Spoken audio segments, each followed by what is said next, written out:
This is how Jesus the Messiah was born. His mother Mary was engaged to be married to Joseph, but before the marriage took place, while she was still a virgin, she became pregnant through the power of the Holy Spirit. Joseph, to whom she was engaged, was a righteous man and did not want to disgrace her publicly, so he decided to break the engagement quietly. As he considered this, an angel of the Lord appeared to him in a dream. Joseph, son of David, The angel said, do not be afraid to take Mary as your wife, for the child within her was conceived by the Holy Spirit, and she will have a son, and you are to name him Jesus, for he will save his people from their sins. All of this occurred to fulfill the Lord's message through his prophet. Look, the virgin will conceive a child. She will give birth to a son, and they will call him Emmanuel, which means God is with us. When Joseph woke up, he did as the angel of the Lord commanded and took Mary as his wife. But he did not have sexual relations with her until her son was born, and Joseph named him Jesus. Jesus was born in Bethlehem in Judea during the reign of King Herod.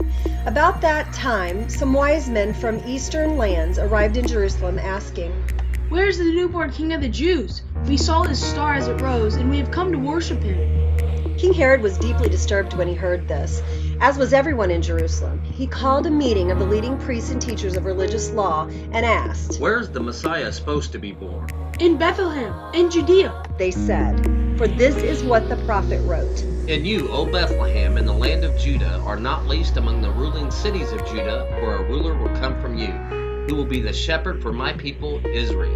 Then Herod called for a private meeting with the wise men, and he learned from them the time when the star first appeared. Then he told them, Go to Bethlehem and search carefully for the child, and when you find him, come back and tell me so that I can go and worship him too.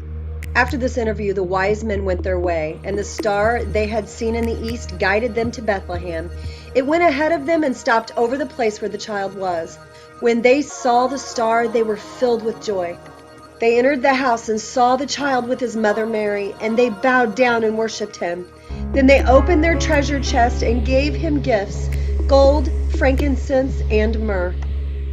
When it was time to leave, they returned to their own country by another route, for God had warned them in a dream not to return to Herod. After the wise men were gone, an angel of the Lord appeared to Joseph in a dream. Get up, flee to Egypt with the child and his mother. The angel said, Stay there until I tell you to return, because Herod is going to search for the child to kill him. That night Joseph left for Egypt with the child and Mary, his mother, and they stayed there until Herod's death.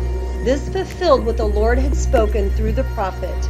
I called my son out of Egypt. Herod was furious when he realized that the wise men had outwitted him. He sent soldiers to kill all the boys in and around Bethlehem who were 2 years old and under, based on the wise men's report of the star's first appearance. Herod's brutal action fulfilled what God had spoken through the prophet Jeremiah.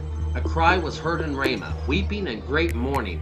Rachel weeps for her children, refusing to be comforted, for they are dead. When Herod died, an angel of the Lord appeared in a dream to Joseph in Egypt. Get up, The angel said, take the child and his mother back to the land of Israel, because those who are trying to kill the child are dead. So Joseph got up and returned to the land of Israel with Jesus and his mother.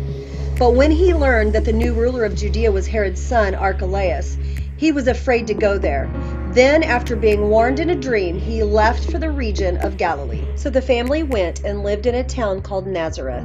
This fulfilled what the prophet had said. He will be called a Nazarene. Thank you for reading Matthew chapter 2 along with us. May God bless you and you have a fantastic week. Merry Christmas!